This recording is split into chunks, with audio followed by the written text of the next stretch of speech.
ભાજપ દ્વારા લોકસભાની ચૂંટણી માટે ઉમેદવારોની જાહેરાત કરવામાં આવી છે, જેમાં ગુજરાતમાં 10 ઉમેદવારોની જાહેરાત થઈ ગઈ છે, જેમાં નવસારી લોકસભા બેઠક પર CR પાટીલને જાહેર કરવામાં આવ્યા છે। ત્યારે CR પાટીલે નિવેદન આપ્યું હતું કે મારે મારા મત વિસ્તારમાં એક પણ વખત જવું નહીં પડે। ત્યારે આજે નવસારી લોકસભા બેઠક પર વિકસિત ભારત વિકસિત ગુજરાત હેઠળ મોદી ગેરંટી અભિયાનનો પ્રારંભ થયો છે।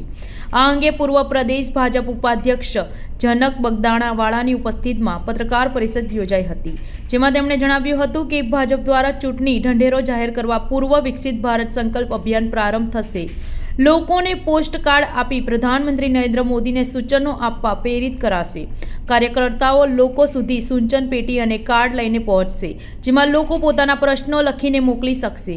આ અભિયાનમાં 1 કરોડ લોકોના સૂચનો લેવામાં આવશે અને તેને કેન્દ્રીય કાર્યાલય ખાતે પહોંચાડવામાં આવશે।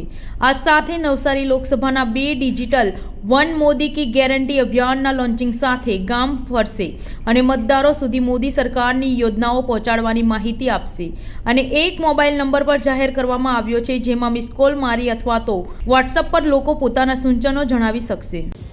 એક કાર્યક્રમનું જે લોન્ચ થયું, ટૂંક સમયમાં ભારતીય જનતા પાર્ટી એમનો ચૂંટણી ઢંઢોરો મૂકવાની છે, ત્યારે લોકો તરફથી જે સૂચન હોય એ સૂચન માટે અમે લોકોની વચ્ચે જવાના છીએ, એમનું સૂચન લેવાના છીએ।